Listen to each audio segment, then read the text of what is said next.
কি যে করি, তনার বাবা তো আমাদের ছেড়ে চলে গেল।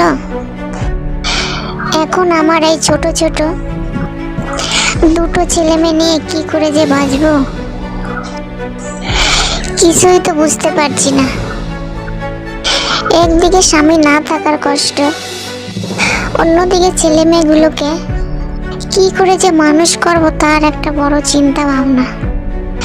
যাক, এত সমস্যার কথা চিন্তা করে কিছুই হবে না।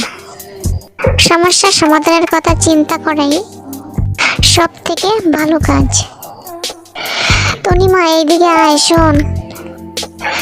সকালবেলা খাওয়া দাওয়া করে স্কুলে চলে যা। ছেলেটা তো স্কুলে চলে গেছে। এখন একটু বসে চিন্তা ভাবনা করি কি করা যায়। তারপর মতি মানে তনয়ের মা চিন্তা করলো যে আমাদের যেটুকু জমি আছে তাতে যে ফসল হয় তাতে তো কোনোভাবেই চলতে চায় না, অন্য কিছু আমাকে করতেই হবে। তনয়ের মা বাড়ির মধ্যে এই চিন্তা ভাবনা করতে থাকে। তারপর তনয়ের মা পাশের বাড়ির একটা কাকিমার কাছ থেকে একটা ছাগল পোষার জন্য আনে। কাকিমা, এই ছাগলের যদি দুটো বাচ্চা হয় তাহলে তোমার একটা আর আমার একটা। এইভাবে মতি ছাগলটাকে লালন পালন করে, বড় করে, এবং ছাগলটার দুটো মেয়ে বাচ্চা হয়। কি রে তনয়ের মা, আমাদের নাকি দুটো ছাগলের বাচ্চা হয়েছে? কই রে তনয়ের মা, একবার বাইরে নিয়ে আয়। আমি শুনে ছুটে আসলাম খুব তাড়াতাড়ি। তারপর মতি ছাগলের বাচ্চাগুলোকে বাইরে নিয়ে আসলো। আর তখন মতি বলল যে, এই দেখো কাকিমা, ছাগলের বাচ্চাগুলো কত সুন্দর হয়েছে, তাই না বলো? যখন বাচ্চা হয়েছে তখন আমি তো দেখিনি, পরে গিয়ে দেখি বাচ্চাগুলো খেলা করছে ওর মায়ের সঙ্গে।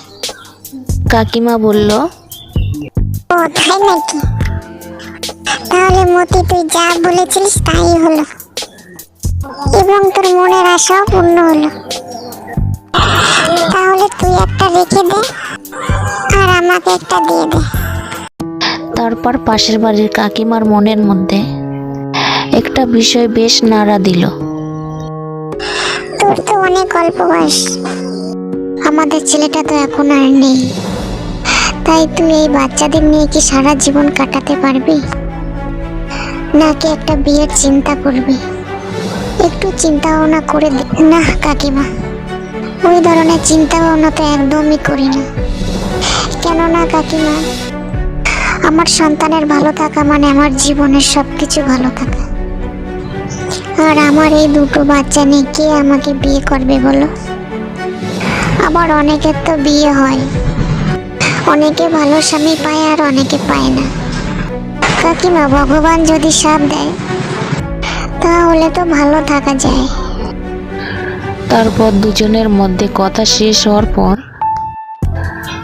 পাশের বাড়ির কাকিমা বাড়ি চলে গেল, এবং মতি তখন ভাবতে থাকে যে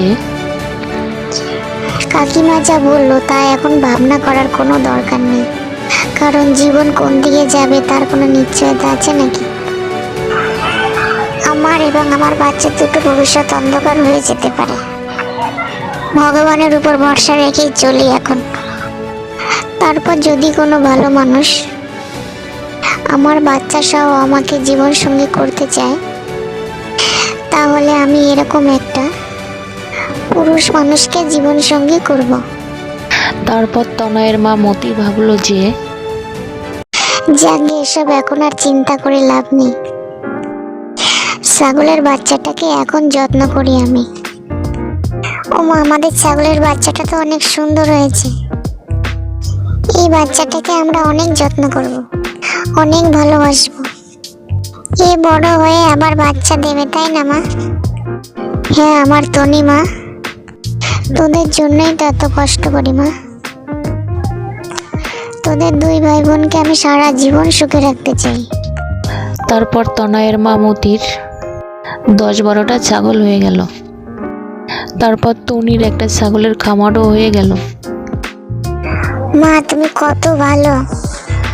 তুমি আমাদের কত কষ্ট করে মানুষ করছো, আর তুমি আমাদের কত ভালোবাসো। আমাদের যদি বাবা থাকতো তাহলে আমরা আরো অনেক সুখী থাকতাম, তাই না? তখন মতি কোনো কথা বলল না, কারণ কোনো কিছু বলার ভাষা তার কাছে ছিল না, এবং মতি অনেক কিছু ভাবতে থাকলো। এখন তো আমি একটু নিজের পায়ে দাঁড়িয়েছি। এসব বিষয় নিয়ে বাবা মাকে দিয়ে ঘটকের সঙ্গে কথা বলাতে হবে।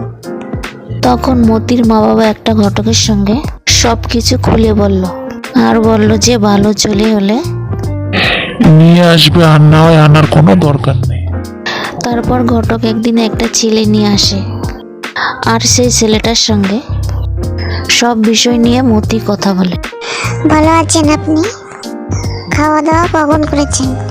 হ্যাঁ, ভালো আছি। আপনি কেমন আছেন? হ্যাঁ, আমিও ভালো আছি। তারপর তোমার কথা বলো শুনি। অবশ্য আমি তোমার কথা শুনেই এসেছি। দেখো, আমার একটি সন্তান আছে। আমার স্ত্রী আমাকে ছেড়ে অনেক আগেই চলে গেছে। ভালো মেয়ে পাইনি, তার জন্য এতদিন বিয়ে করিনি। তোমার কথা শুনে আমার তোমার প্রতি মায়া হয়ে গেছে। দুজনের জীবনটা তো একই রকম, তাই দুজনের বিয়ে হলে আমরা বাচ্চাগুলোকে নিয়ে সুখে থাকতে পারবো। তোমার কথা শুনে আমি অনেক মানসিক শান্তি পাচ্ছি। তোমাকে আমার পছন্দ হয়েছে। তোমার মনটা তো অনেক সুন্দর। আমার মন মানসিকতা, তোমার মন মানসিকতা একই। আমার সন্তানের জীবন আমার কাছে জীবন। তোমার বাচ্চাকেও আমি আমার জীবন করে রাখবো। তোমার আমার 3টে ছেলে মেয়ে হবে। আমাদের জীবনে এদের আমরা পড়াশোনা শিখে বড় করব। দুজনে মিলেমিশে বুদ্ধি করে সবকিছু করতে পারলে অবশ্যই আমরা আমাদের সন্তানকে নিয়ে ভালো থাকতে পারবো। আর ভগবানের প্রতি অবিরাম ভালোবাসা। তখন মতি তার হবু স্বামীর উত্তরে বলল, ভগবান যদি ভালো না রাখে কোনোদিনই ভালো থাকা সম্ভব হয় না।